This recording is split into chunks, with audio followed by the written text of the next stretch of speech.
So, the first one, Patrick, in your opinion, what is the hardest thing to improve? Physical fitness, mental strength, or technique?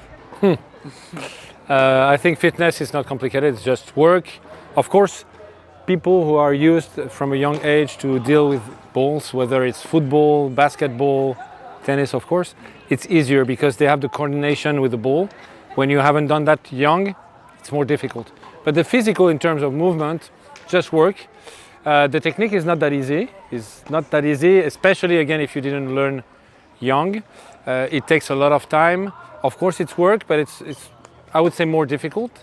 And the most difficult is the mental, for sure. Because people don't know how to work on it. They don't know how to work on it.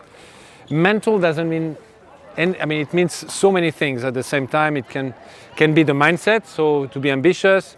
It can be the values, the resilience, the hard working, the work ethics, but it can be also how to compete during a match. So mental is very big. There are so many things inside, and most of the people don't know how to work on the mental side. So I think it's the most difficult. Okay. What habit do you think most often slows down a tennis player's development? Okay, that's a very good question. That requires for me to think a little bit. I think the most difficult in the player's development is to put together the short term and the long term. What is the long term? The long term is a vision on what the player should become in the future, and to day after day work on the future player. That's one thing. And at the same time you have to work on the short term. What is the short term? Is I practice because I have also a tournament next week and I have to do well.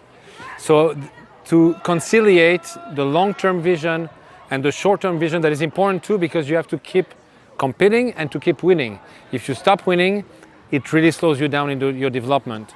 So the difficulty for the coach is to put together a long-term plan, but not forgetting the short-term things that need to be done in order to keep being competitive on the short term. When you look at younger players, what do you look for to identify whether they have the potential to become a top 50 player in the world? So that's a very important question, because here at Mouratoglou Academy we scout players and we make choices, So there is nobody.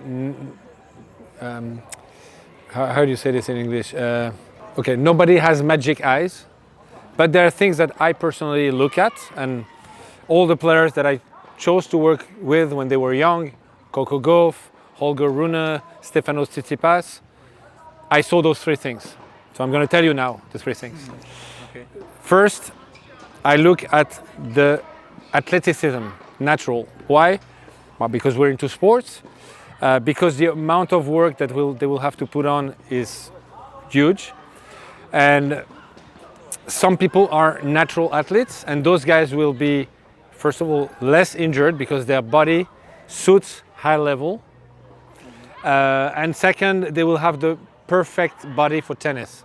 And if you look at the best players in the world today, most of them are tall, but they're not heavy, because it's a sport in which you have to be very fast and change directions. And 1 kilo overweight multiplied by the speed is 10 kilos at the end. 10 kilos that you need to control. It's 10 kilos on the joints, and on the long term, the bodies get injured all the time.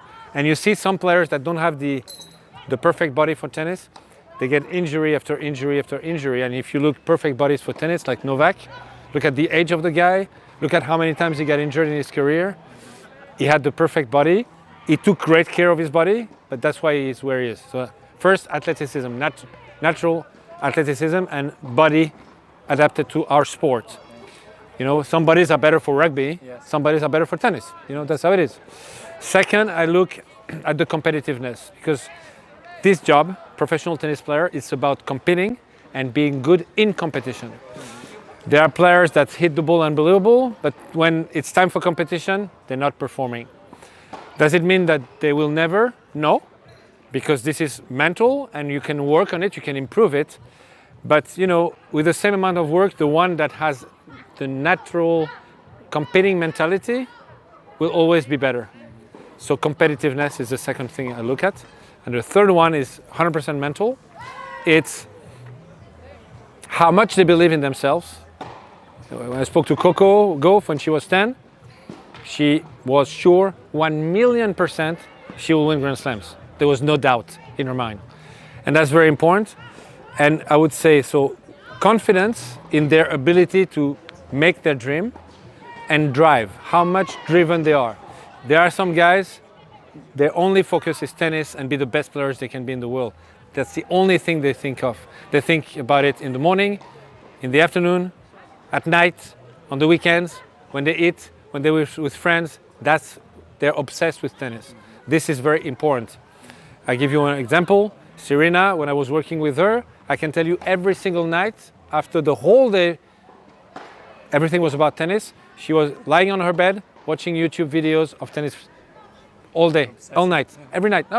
Roger Federer was even watching challenger tournaments when he was number 1 in the world, because everything that was related to tennis, he loved, he wanted to have some. Those people are completely driven. So this is a big, and on the other side, I know some players, even top 100, I ask them, do you watch tennis when you come back home? And they say, come on, I'm playing tennis all day. I'm not going to go back home and watch tennis. And I think, not great. So the last one, how do you see the traditional side of tennis adapting to the modern world of social media? And how can these two sides of the sports coexist? Well, that's a central question, because we have a sport that is more than 100 years old. The format is the same as the one that was existing 100 years ago. And the world, and especially the way people consume, has completely changed in the last 10 years. And you're a good example of it. People are watching short content, very immersive, very dynamic, with no downtime. Basically, everything that tennis is not. And the fact is the fan base of tennis is average 61 years old. So the format is perfect for them, because this revolution I'm talking about happened after. But for the new generation that was born with social media, streaming platforms, video games, they're not watching tennis. So I think tennis in its form is not adapted to the future. That's why I created UTS, a short format of tennis, super, for me, unbelievably exciting, with very short matches of 45 minutes, no downtime, crazy immersive, with a DJ. It's like a bomb, and actually we're coming to Rio very soon, as you might know. We're coming to Rio and we're so excited. I think this format is more adapted for the future of the game. There is no rush, because the fan base of tennis is 61 years old, but it's huge. It's 1 billion fans around the world. But in its format, I don't see it living past the next generation.